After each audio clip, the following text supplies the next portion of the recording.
Hey, YouTube, what's going on? Hit the like button, hit the subscribe button. That's all the intro you need. We're talking about second half performances, the good and the bad, and we're getting started right now on Fantasy Football Today. Welcome to Fantasy Football Today on Tuesday morning. Did you know that in the last 6 games of the regular season, Amon-Ra St. Brown was a top 3 wide receiver? Rashaad Penny was a top 2 running back. You might not be too surprised to know that. Meanwhile, how about the bad? Ezekiel Elliott in his last 12 games, including the postseason, his last 12 games, he had 1 carry that went longer than 13 yards. It was in week 18 against the Eagles backups. And also in Dallas, CeeDee Lamb finished the season with 8 straight games without a touchdown. That included the postseason, and 6 straight games with 66 or fewer receiving yards. So some good and some bad. We're going to talk about it right now. The title is second half. It's not necessarily second half. It's stretches broken down one way or the other. Adam, Dave, and Jamey here. I'm going to stop talking. I'm going to throw it over to Jamey Eisenberg. Jamey, give me one second half, quote unquote, second half performance that you're buying, one that actually resonates with you as you look to do some early rankings in 2022. I'm buying, hopefully, Devin Singletary. That what we saw from him down the stretch and in the playoffs is a sign of things to come, that Buffalo found their guy and that they're not going to address the position this offseason, that they're going to make Zach Moss the backup, and they're just going to bring in another veteran sort of retread guy to be the emergency running back there like we saw with Matt Breida. So hopefully what we saw from Singletary basically from like week 14 on through the playoffs is what we're going to get in 2022. And he could be a solid number 2 running back for the majority of the season. Hey, Dave. Hi, I am buying the way that Elijah Moore played when he came back from his first injury. Love the way that he was able to get open downfield and also in the short area.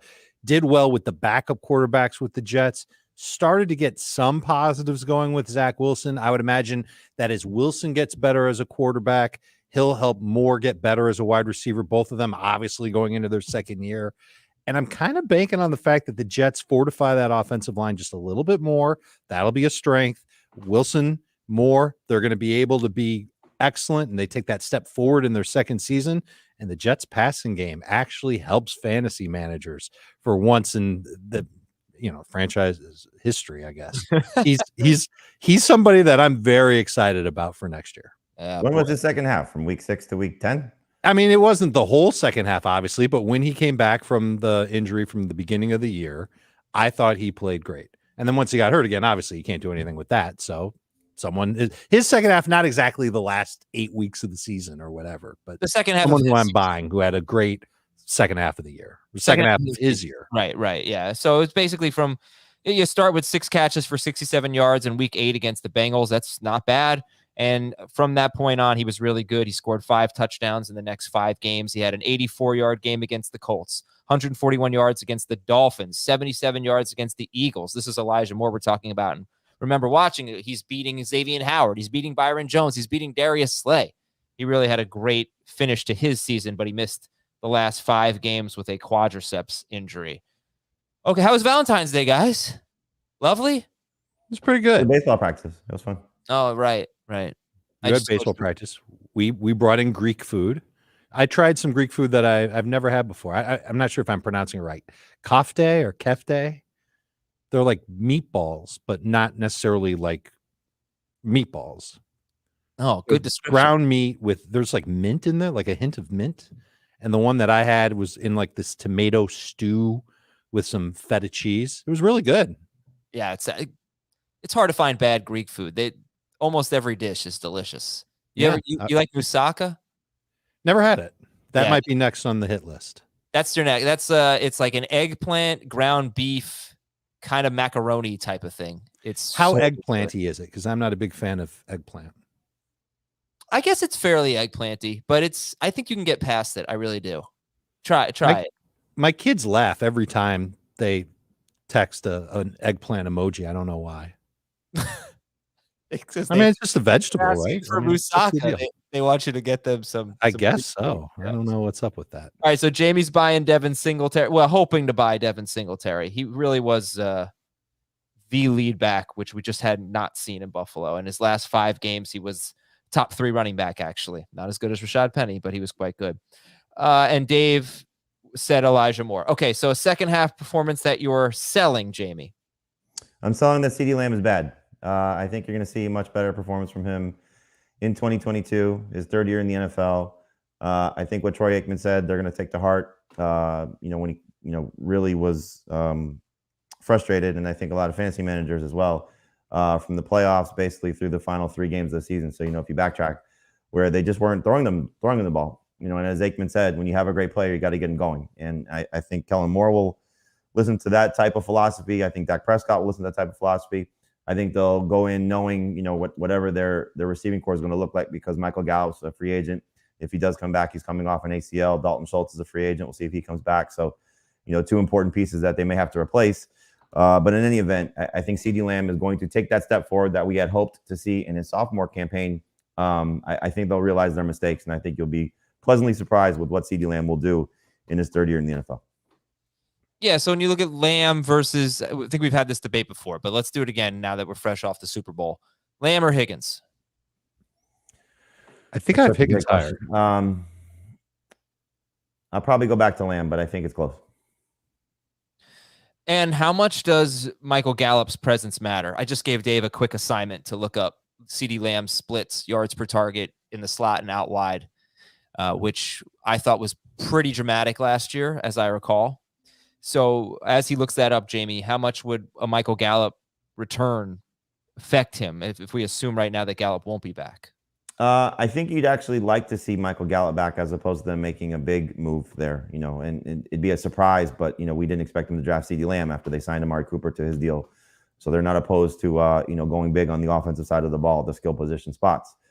If it's more like, said Wilson, and again, Wilson was a problem for CeeDee Lamb down the stretch, and certainly in the playoffs, or the final games of the season once Gallup tore his ACL, then I think, you're not as concerned about it. But, if it's a big time signing, then I think you're a little bit more worried about where CeeDee Lamb comes out.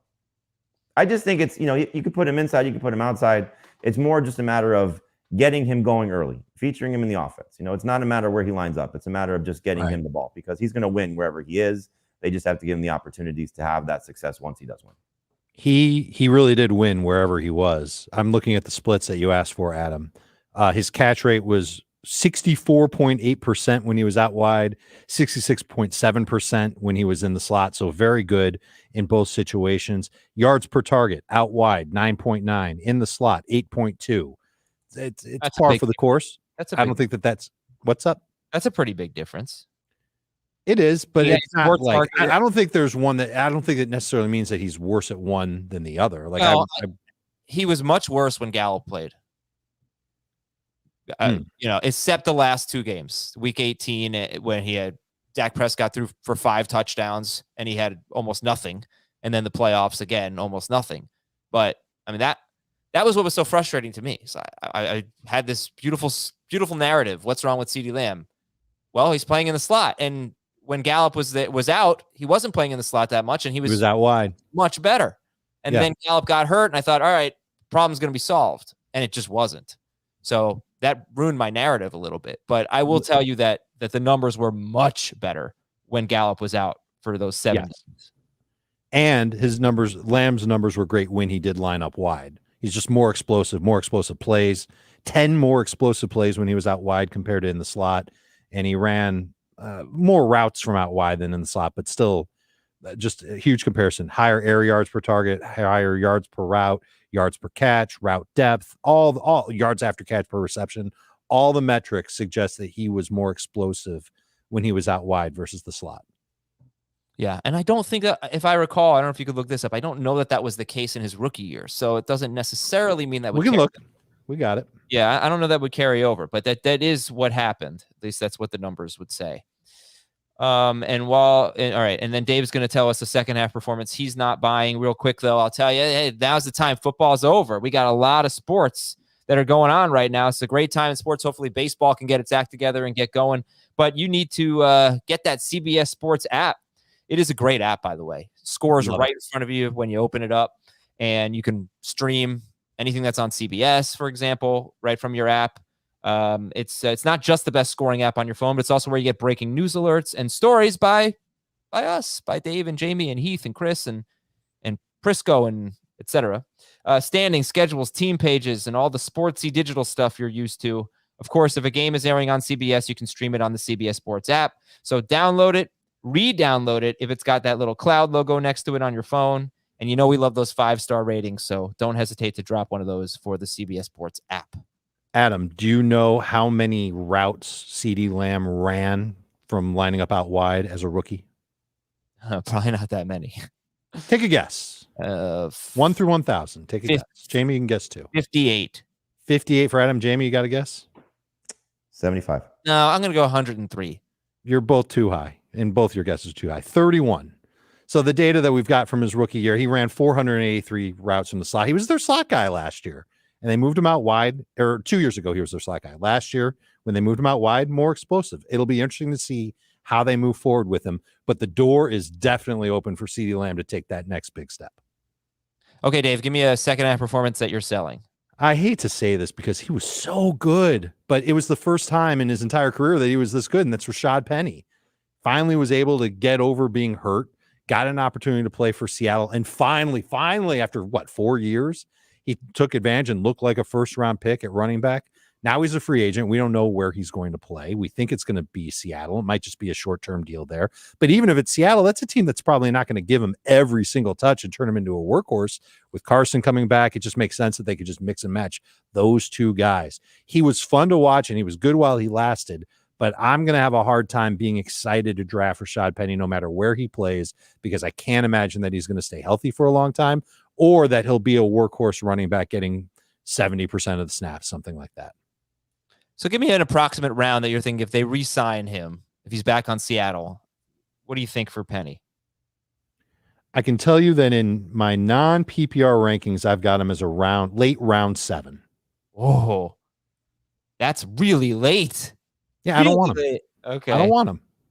Okay. Now, Jamey, listen, hold on. I don't want him as of now. I got to preface it, because what if he stays in Seattle and Seattle lets go of Chris Carson and they don't really have a good alternative and they just put all their faith and trust in Penny?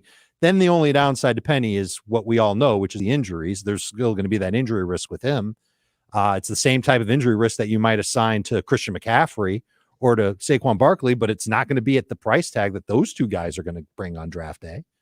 So maybe he can move up if he gets through training camp in the preseason and just looks like he's going to be an absolute monster. I can buy into him at an earlier price tag than round 7. okay. Jamey, what are your thoughts on Penny? And I'll just, last 6 games, he was number 1 running back in non-PPR, number 2 in full PPR. And that included the first game of that stretch was with 10 carries for 35 yards and 1 catch for 27 yards against the Niners. He also really struggled at the Rams. Not coincidentally, those are 2 of the best run defenses in football. But for this 6-game stretch, he averaged 6.9 yards per carry. He was on a 17-game pace of exactly 2,000 rushing yards and 17 rushing touchdowns and only 17 catches. So give me your thoughts on Penny. Penny, Yeah, like we talked about, last night with FFT5. I think, like I said, his best case scenario is if he stays in Seattle, because I think if it's him competing with Chris Carson, they've almost been begging Rashaad Penny to take that job from Chris Carson when he was supposed to be healthy and supposed to be on the field and supposed to be the better of the 2 running backs. And I think that's the way that they feel about him. And you saw the stretch last year that he finally delivered on that promise, but he didn't do it with Chris Carson in competition. So if it comes back to where it's those 2 guys again for the same job, or if it's Chris Carson, or excuse me, if it's Rashaad Penny and somebody else, we've seen them bring in many guys that just have been of this retread scenario. Even going back to Adrian Peterson last year. I think you look at Penny is in a good spot. So the earliest I would buy in if he's back with Seattle and it's just Chris Carson at the 2nd spot or the 1A spot on the depth chart, then I think round 5 is the earliest I would consider it. I would prefer to do it in round 6. Round 7, obviously, I think is good value if you're going to get him there, but I don't think you will. I think people would start buying into him in round 4 if he comes back to Seattle and it's just Chris Carson. So he'll get a little overhyped, I think. Probably safer to consider him more of a bust than a full breakout. If you're looking at taking the sample size and saying it's going to be extrapolated over a full season. But Seattle, I think, is the best spot for him, and Chris Carson's the best competition for him, because I think that's what Seattle would like to see, is him being the lead guy. Adam, you actually got Penny in late round 7 in our half PPR mock draft. I was actually just looking that up right now. Mm-hmm. That's and then Shaggy B got him at 79th overall in the full PPR draft. Boy, I'm very happy to have gotten him in round 7. But Remember, that was a draft where we didn't have rankings. So, that's the kind of guy that could slip through the cracks a little bit. Yep. What really strikes me about Penny is there were only this is a guy who had 102 carries in those last 6 games, and it may have been basically it for the season. I don't know. He had like 110 carries, something like that. There were only 2 running backs in the entire league that had more 20 or more yard carries than him, and they were Jonathan Taylor and Nick Chubb, and they both had significantly more carries than Rashaad Penny. He was breaking huge runs. So he's still running against the Texans, right? What's that? I think he's still running against the Texans. Yeah, right. Huge game. 119 carries for Penny, and he had 11 carries that went for 20 or more yards. That is ridiculous. He was the only running back with fewer than 130 carries who had more than 4 big runs. If you want to call a 20-yard run a big run, he had 11, and he's the only running back with fewer than 130 carries who had more than 4, and that really jumped out at me. Does that move the needle? I love big plays. And unless I see a guy stack them 2 years in a row, I don't know that they're coming back. Because Devin Singletary in his rookie year, he had a lot of big plays, and those went away. But that did jump out at me. I mean, the guy was insanely good, and just making the schedule broke right for him. Fresh legs at the right time. Late in the season, you have a guy like this who's certainly got the explosiveness. I mean, this is what he did in college. He was a big play guy in college. And so can he do that, over, 13 plus games, 14 plus games? That's the biggest question, because he just has a hard time staying healthy. So where he ends up, who he ends up competing with, the offense that he plays in if he leaves, those are all things that you have to, kind of wait and see on. So, I think, again, for me, I'd like to see him stay there, not have a lot of competition, because I do think that this front office, this coaching staff really is backing him. They've stuck with him despite all of the injuries, and we'll see if they stick with him with a, contract that kind of reflects paying him to the level of what a starting running back, not at the superstar level, gets right now. If that's the case, then I think that kind of tells you what his role will be going into 2022. Okay. And if you want to buy a different non-football narrative or non-stat narrative or something, he actually credited his success, some of it anyway, to Adrian Peterson being there. He said just in the brief time Peterson was there, Rashaad Penny was able to learn some stuff. He also said, which is telling and kind of speaks to where we are as critics of football players, and oh, yep.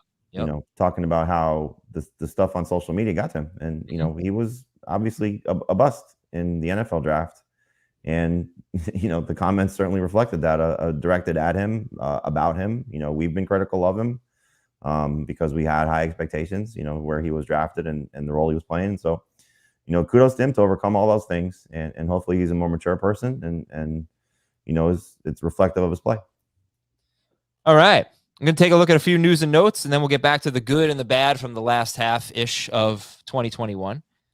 The Dolphins have hired an offensive coordinator. It is Frank Smith. He is the Chargers run game coach. And I think we're going to be this one of those situations where we're just focusing on the head coach rather than the coordinator, right? Yeah. Everything you read about this guy, though, he's, just gotten rave reviews about what Genius. He's done, where the places he's been, mostly for his offensive line. Coaching and what he's gotten out of the tight end play. So, 2 areas of concern for the Dolphins if Mike Gesicki leaves. So we'll see how things go there, what they do in terms of addressing the offensive line and addressing their tight end spot. But those 2 things, I think, are noteworthy to see what Miami does. You talking about genius. You talking about Frank Smith or Mike McDaniel? Frank Smith. Okay. Yeah, Frank Smith is their new coordinator. Odell Beckham, unfortunately, tore his ACL. And that stinks, but those could be speedy recoveries at this point. So we'll see. What round now for OBJ? Where is he playing? Rams. LA. Is Woods back? Yes. Is McVay back? Yes. Is Whitworth back? No. No. That doesn't matter. I mean, if he's with the Rams and Woods is back, he's a double-digit round guy coming off an ACL there. Yeah, 9-10. You can draft him. He might end up starting the year on the pup list, so you could probably stash him. Then you can pick up a guy off waivers after your draft if you want to. Okay. Late pick. And DK Metcalf. Although based on how the Rams get guys back healthy, he might be back, by minicamp. Right. It's true. He'll be running by mid-March. DK Metcalf said he played through a foot injury, but he said it did not affect him much. And yes, DK Metcalf is on today's show. DK Metcalf had surgery yesterday to remove a screw from his foot. Right. He was in a walking boot. He said that he Well, that's why. Yeah, he said he played through a foot injury, but he didn't make a big deal about it, and he said it didn't really limit him. I have a feeling if it really did limit him, he probably wouldn't say that it did. And I have a feeling if you want to believe in DK Metcalf, you're going to take this news and you're going to literally run with it, or figuratively run with it. I don't know, metaphorically run with it and be like, see, it was the foot injury. But we'll get into him a little bit. Practice every week. So, yeah.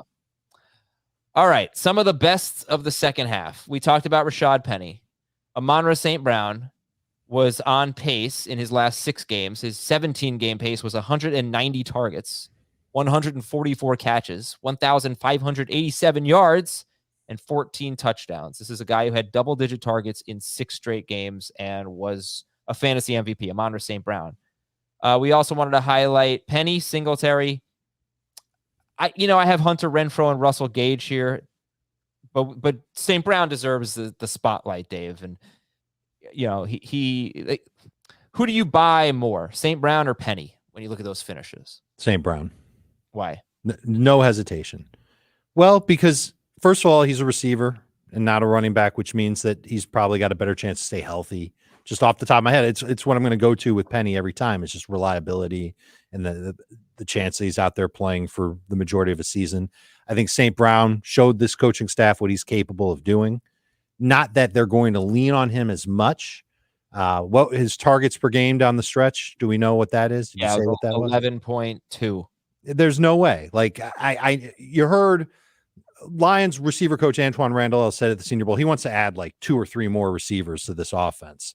But I don't think they're going to do it to take St. Brown off the field. I think they like what he can do. They just want to get more weapons in the passing game, spread that ball around a little bit more. They're going to get TJ Hawkinson back. Hawk wasn't there for much, if any, of this run by St. Brown. So I think that target volume is going to come back quite a bit. But even if it's coming back quite a bit, he proved that he's a good route runner. He proved that he can have a good catch rate. He can make plays after the catch. He even showed that he can make some deep plays if asked to. There's a lot of weapons in his bag, and he could end up being a really useful player, especially in PPR leagues because of all those receptions that he gets. I'm buying. I think that he can continue to be I'm not buying at the level that he finished at, where top 3 receiver in fantasy. He's not going there. But as a number 2 fantasy receiver, I'm drafting him as such. I think that especially in PPR, he's got the shot to come right back, put him at 7, 8, maybe some games with 9 targets per game. I could see that happening, even with all the additions and returns that the Lions will get in that passing game, and even with Jared Goff at quarterback. Remember, that's a team that's already got a good offensive line. So once they get that offensive line healthy and ready to go, they're going to be able to do what they want to before games get out of hand, depending on how their defense is next year. St. Brown should have some good opportunities. So let me give you this stat, Jamey. Tell me what you think, this little laser stat. 11.2 targets per game and a 32% target share in those last 6 games, during which he was per game 3rd best in PPR, 5th best in non-PPR. Overall, he was top 3 in both formats, but per game, he was top 5. Let's just give him 8 targets per game. That is a lot. I don't know if he's going to get that. That's 136 targets in 17 games. But if you just took his rates in those 6 games on 11.2 targets and you gave him 8 targets per game, he would have been, on a per game basis, wide receiver 17 in non-PPR and wide receiver 12 in PPR. Because doing what he did, if he had gotten 8 targets per game, he still would have had 103 catches per 17 games, 1,134 yards, 10 touchdowns. So just to put it in a bit of perspective, in his non-PPR pace would have been Adam Thielen. His full PPR pace would have been Mike Evans. But yeah, I don't know if he's getting 8 targets per game, but still, it wasn't just the targets. He was really good, and he scored the touchdowns too, 5 and 6 games. So, what do you think about that projection? 103 catches, 1,134 yards, 10 touchdowns on 136 targets. As it stands right now for the Lions, I think that's doable. But I think if we do see them add 2 significant pieces at the receiver spot, with Hawkinson back, with DeAndre Swift healthy. Remember, almost all of this came with Hawkinson not there and Swift, banged up for a good portion of it. And so, do they love him? Obviously. I mean, you know how I felt about him coming out of the draft. I thought this was going to be this was the under the radar guy that we talked about, at least I talked about, based on the opportunity going to Detroit without the, significant pieces there. Well, now they're going to probably add some significant pieces, and that's going to be the thing you have to keep an eye on for. So There is a chance that he will be in the bust category because replicating this is so hard to do, given that they're going to upgrade around him and get healthy around him. But there's a lot to like. Like Dave said, they're not taking him off the field. They're not finding replacements for Amon-Ra St. Brown. He's clearly proven that he's a valuable commodity to this team. He's clearly proven that he's a go-to guy for Jared Goff. This offense showed definite signs of life as the season went on and as they started to get comfortable with each other and as the guys started falling apart, whether it was, somebody like a Tyrell Williams and then Hawkinson and then Swift. But you're getting, guys back in additions. And so free agency will matter. The draft will matter.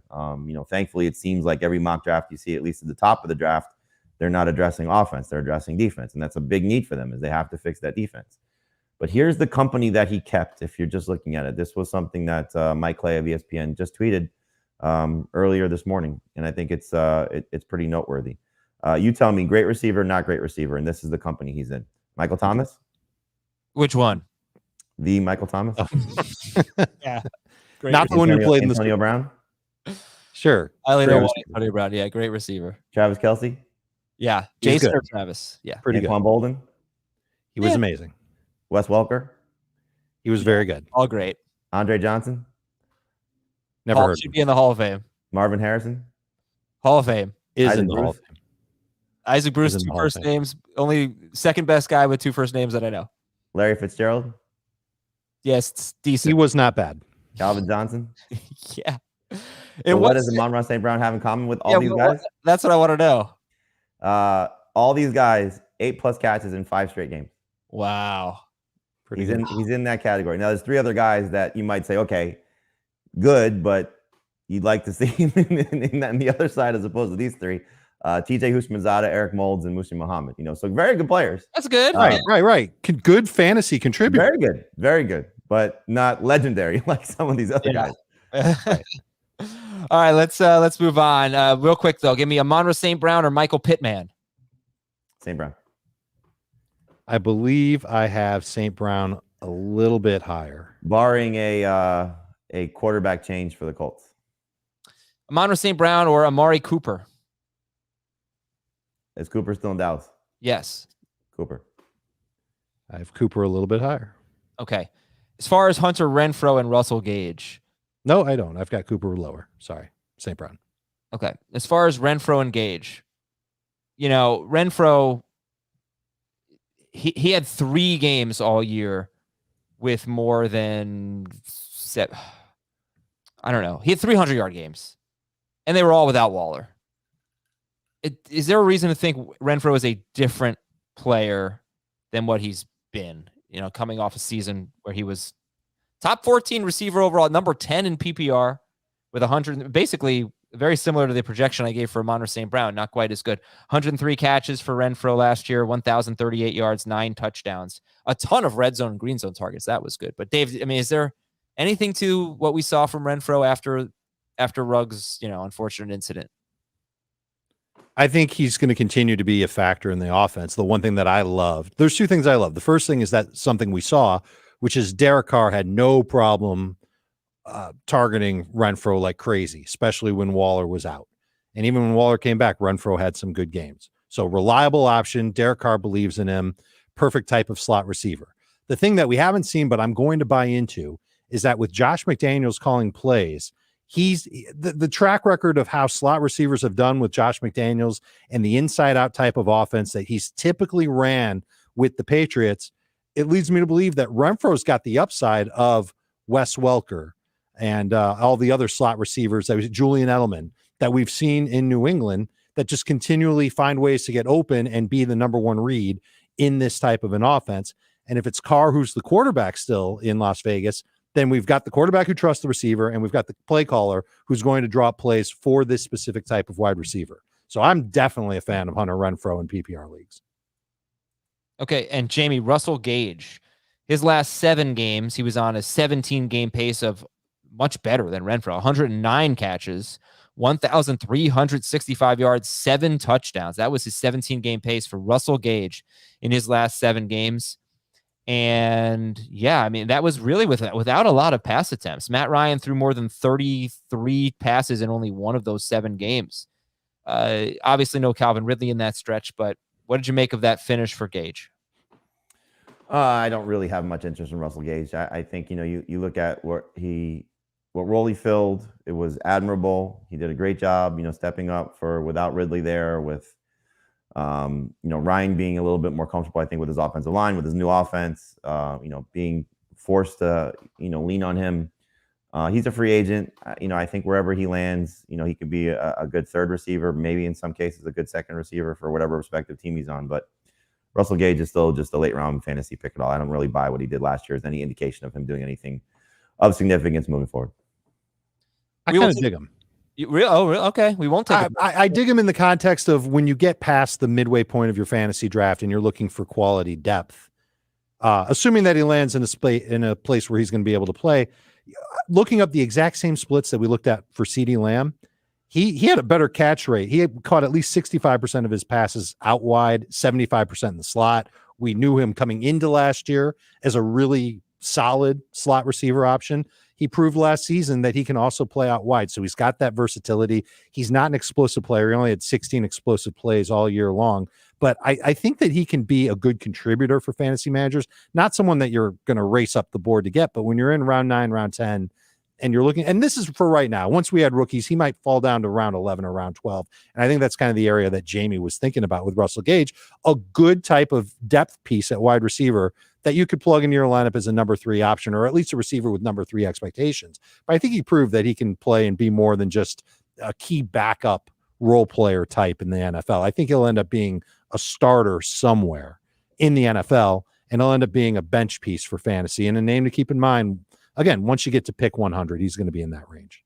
Right. Yeah, not for me. For Renfrow, I just did his numbers quickly. His first 10 games before, I don't know exactly what the timeline was, but it was the Dallas game, so it was the Waller injury. I don't know when exactly Ruggs was off the Giants game was the first without Ruggs. Okay, so this includes a couple games without Ruggs. So if you just do his numbers over 10 games, he was on pace for 83 catches, 890 yards, and he had 4 touchdowns in those first 10 games. So hopefully the Josh McDaniels impact is a little bit better. Okay. I thought what was really interesting about Renfrow for me, well, first of all, the Raiders just threw the ball a lot more than they usually did. And Carr had a much better year than he usually has, about 30-ish, 20 to 30 more passing yards per game than the previous 2 seasons. But Renfrow, he had more red zone targets and more green zone targets this past year, than he had in his first 2 seasons combined. And you did see the touchdowns, but he just became a reliable guy for Carr near the end zone. That's a position that is of significant need, though, for them, because Zay Jones is a free agent. Obviously, they have to replace Ruggs. So, again, we have to see what they do. Okay, we're going to take a break now, and when we come back, we'll talk about Ezekiel Elliott, actually, and how good he was before his knee injury and how bad he was after. Plus, Michael Carter did not have a great finish, and a few other players who were bad down the stretch. And do we buy it? Do we sell it? We'll tell you after this on Fantasy Football Today. Welcome back, everybody. We got one more show this week. We're going to look at some crazy stats from 2021 and what they mean for 2022. But right now, let's talk about DK Metcalf. He headlines the bad down the stretch list, or bad second half list. And, he kind of had a bad year. He had 3 games all season with more than 65 yards. That is shocking. Ew. And he had 1 catch of more than 41 yards. Does anybody remember the catch? Yes. Right? Garbage. Should have been pass interference. He pushed off on Marshawn Lattimore, ended up with an 84-yard touchdown. If not for that play, he doesn't have a catch all year of more than 41 yards. In 2020, he had 5 catches that went for 41 or more yards, and 3 more that went for 37 to 39 yards. So when you look at Metcalf, what is your diagnosis here? And is there any thought that maybe he's just so reliant on big plays that he's riskier than we thought? Dave, I'll give you the first word. I think he should be more of a big play receiver because he's got that size speed combination that we love. But he's also on a team that wants to be balanced and lean on the run.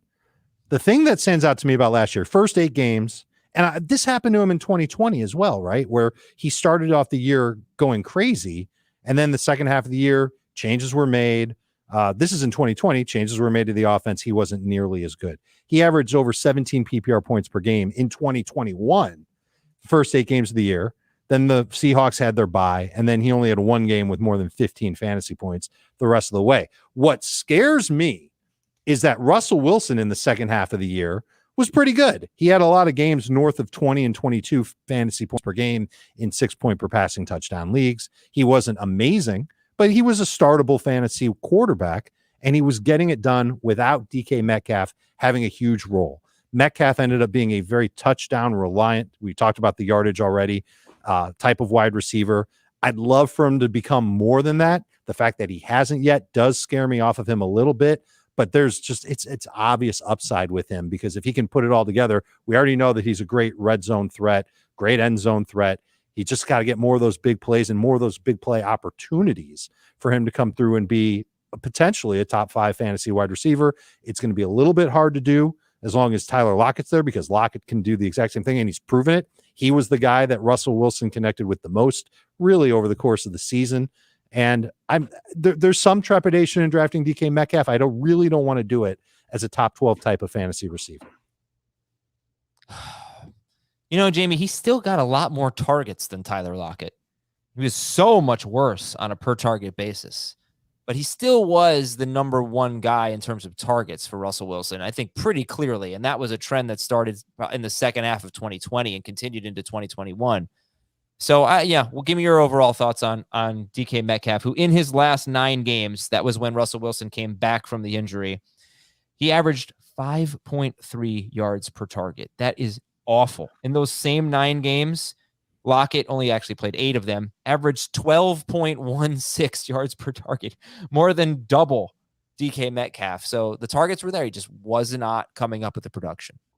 Yeah, I'm just thinking about a down season for a 24, will be 25 at the end of the 2022 season, that had 75 catches, 967 yards, and 12 touchdowns. If that's down, I'm buying all day. So you saw what the upside was in his sophomore season, another double-digit touchdown campaign, over 1,300 yards. Is he going to be a 100-catch guy? Probably not. You'd like to see that, but easy top 10 wide receiver. Love the upside, what he brings. Hopefully the foot injury was what was slowing him down. He has to get better. He has to develop his route tree. He has to, do some different things as a player. But obviously with this quarterback, hopefully still the same, and what Russell Wilson does in terms of how he throws the ball down the field, those big plays will start to come back. They'll start to come back a little bit more consistently. If somebody's selling in Dynasty, you should be buying all day long, because this guy's still got such superstar potential. And again, hopefully this foot problem that he's seemingly corrected early enough will be the cause of or the reason why he bounces back to the level that he's capable of, because he's a star. Lockett or Lamb? Metcalf or Lamb? Metcalf. I believe I have Metcalf higher. Okay, Lockett or Lamb? I have Lockett higher. Lockett, Lamb. Metcalf, Lamb, and PPR. You have Lockett ahead of Metcalf. Yeah, just because I love the connection with Russ. Okay. Still gets a lot of yards. Jamey, how about you? You have Metcalf ahead of Lockett, I assume? No, I like both, but Metcalf's ceiling is certainly much higher, so I'll take Metcalf. Okay. All right, tell me if you guys care about this. Ezekiel Elliott, first 5 games, averaged 5.3 yards per carry, was on pace for 289 carries, 1,537 yards rushing, not to mention 31 catches, and 17 rushing touchdowns in his first 5 games. He was terrific. He was certainly deserving of a top 5 pick. It was, I think a lot of us settled on him at number 5 by the end of the season, by the end of the draft process. Last 12 games, 3.6 yards per carry, down from 5.3. I gave that stat at the start of the show. He had 1 carry in his last 12. All right, it's a little deceiving, so hold on. His last 12, including the postseason. What I told you, the 3.6 yards per carry, that was the last 12 of the regular season. The first game of that stretch, he had a 20-yard carry. After that, he had 1 carry rest of season of more than 13 yards. It doesn't matter. We saw it with our own eyes. He wasn't right. He wasn't himself. How much can we look at the injury, Jamey, and say Ezekiel Elliott, hey, if he's right, he could be that top 5 running back that he was in the first 5 games of the season. But when he's not right, obviously, which has been 2 years in a row, and he's played through injuries, he's kind of sucks. What do you think? I think he's getting to the point of breaking down. That's, just the sad part about it, that the workload that he had early in his career is catching up to him a little bit. The body's not the same. He was in great shape. We saw it in Hard Knocks. he looked awesome compared to what he was maybe last year. And I know I said this going into the season that, when you go to work knowing that Dak Prescott's not there, offensive line was falling apart, everything that happened to him in 2020, that he was going to be hopefully rejuvenated with his best friend back and, things seemingly on track for this Cowboys team. And it started to play itself out early in the season, but he just couldn't handle it for whatever reason, whether it was the knee, whether it was just, the burst is gone. This feels very Todd Gurley-esque, of a superstar player that just is crashing very, I don't want to say early in his career, but, he's only going to be 27 by the time the season starts. And so you got to start to be a little bit concerned that maybe we have to adjust our thinking on 30 is not the point when these running backs start to break down. In some cases, it could be, 26, 27, 28, and maybe Ezekiel Elliott's just in that category. So he's not going to be a first-round pick ever again. I doubt you'll see him go in the second round. I think the third round is probably where you're going to see him go because people are going to look and say, still the lead running back for the Cowboys, but how much longer will he be the lead running back for the Cowboys if Tony Pollard continues to look more explosive? So this feels like a dead zone running back, and somebody that I think if he falls to the right spot, depending how you build your team and what he looks like this offseason, then maybe you'll buy back in. But for the most part, I think it's a guy you want to avoid and just until you're at that cutoff point of, okay, now I'll take a chance, but taking a chance hesitantly as opposed to optimistically. He went similarly to Aaron Jones, I believe, in a recent draft. Dave, who would you prefer, Zeke or Jones? Mm-hmm. Jones, because I can believe that Jones can still be an effective and explosive 1A running back in his offense, particularly an offense that might go very run heavy if Aaron Rodgers doesn't end up staying in Green Bay. At this point, we're expecting Rodgers to be there. I think that's going to be just fine for Aaron Jones, and I still think he's the better running back between him and A.J. Dillon. When I look at Zeke, you think about the body of work and the age. I look at the total touches that he had, and just in the regular season, he's over 1,900 career touches. I know that he's been dialed back in terms of touches over the last few seasons. His yards per game has dropped really a large amount. 2019, 84.8 rushing yards per game. That fell to 65.3 in 2020. That fell to 58.9, not even 60 rush yards per game in 2021. If he comes to training camp and he doesn't look like the Zeke of old, meaning 2019 or before, then this coaching staff's going to say, and this is assuming that Tony Pollard comes to camp and he looks good, they're going to start to think about using these guys in even more of a split than what we saw toward the end of last season.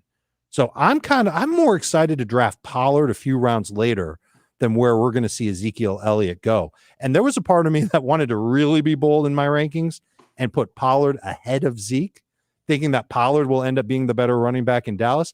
But I don't think I have to draft it that way. I don't think I have to rank it that way. But I can certainly target Pollard and bet on Zeke not being effective or lasting long in this Cowboys run game, and that Pollard eventually does take over and gets a little bit more work than what we saw last year, and Zeke's work comes down.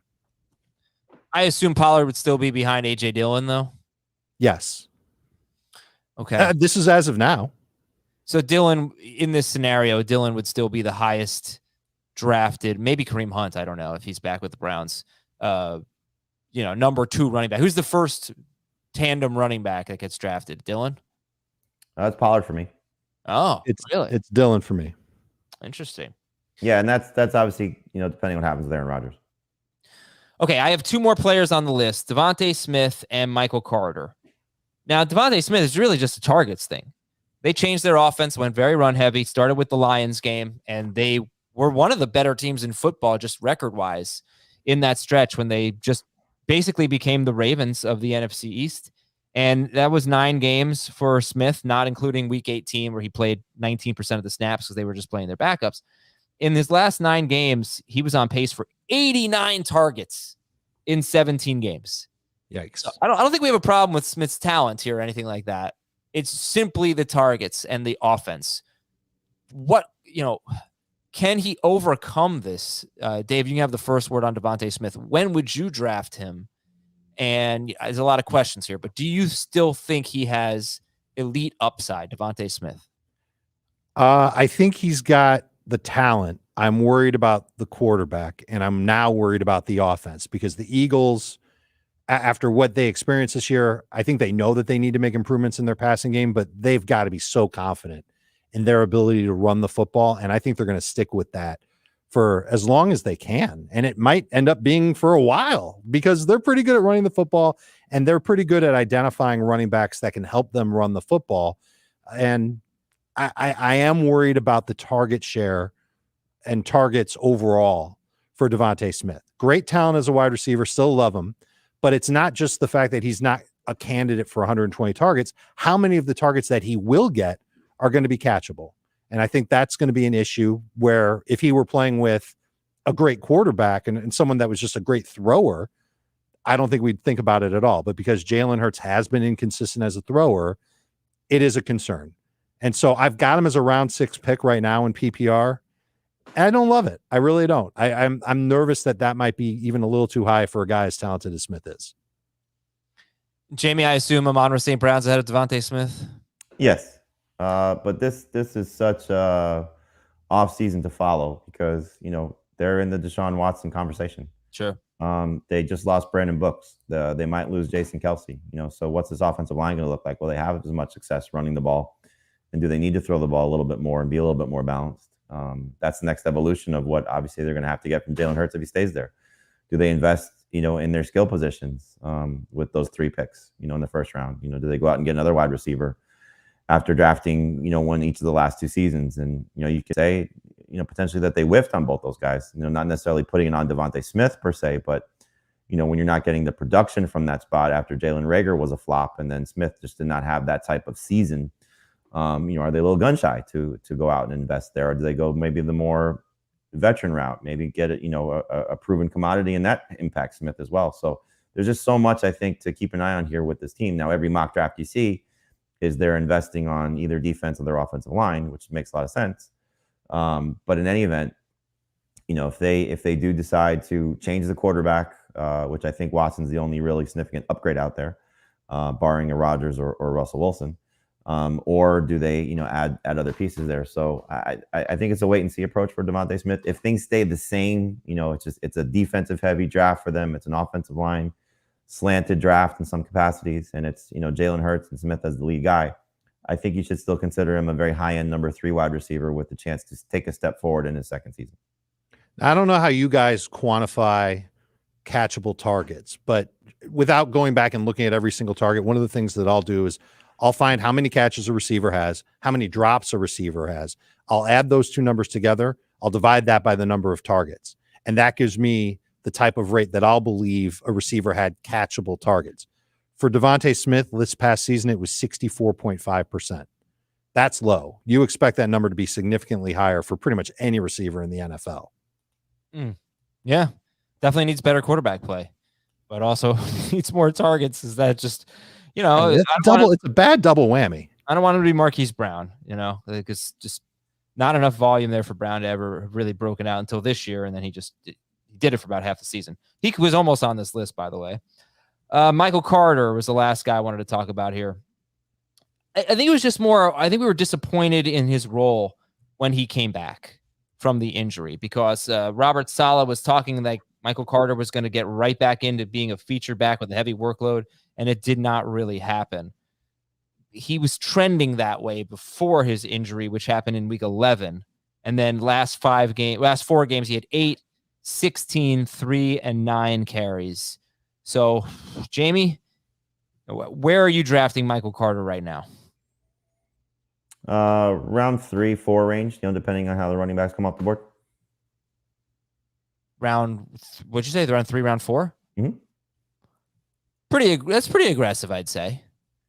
I think he's a good player. I think this is a team that's going to take a step forward as well. I like the way that the offensive line, I think, is going to take shape again. This is a good unit that we saw some signs of last year. I think Zach Wilson gets better.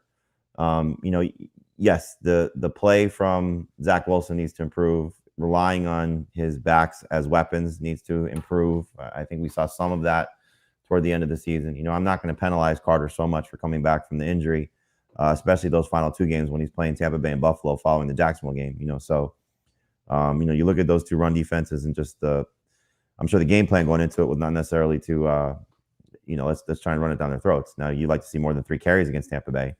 But in any event, I think Michael Carter certainly showed flashes of being a very good player, very good number 2 running back coming into the season. So again, I'd prefer to get him around 4, but if we do see a very heavy running back draft, I wouldn't be surprised if he goes around 3. I would probably not. I'll take that back. I'm not going to draft him until round 4. Okay. I thought it was going to be more like a round 5, 6 guy for you fellas. Dave, how about you? I've got him in round 5 for now. I'm excited about him. It's a double-edged sword being a running back on the Jets. The positive is that we've seen Carter play well. As of now, he's the best talent in that backfield.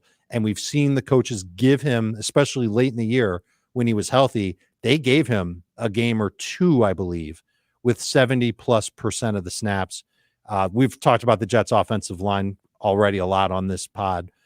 I think that he's got the chance to prove that, again, that he can be a really good lead back for the Jets. But we also know that as good of a focal point the run game is for this Jets brain trust, they also come from San Francisco. They like to use multiple backs.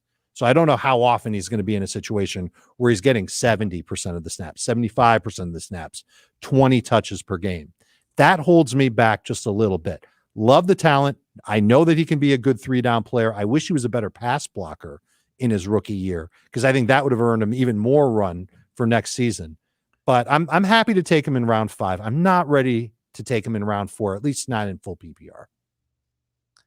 One other thing, 36 catches for Michael Carter in 14 games, and 21 of the 36 came in 3 games with Mike White. There was in one more game that Mike White played, but only threw 11 passes at Indianapolis, and he came out, and Carter only had 1 catch in that game, but he just did not catch passes from Zach Wilson.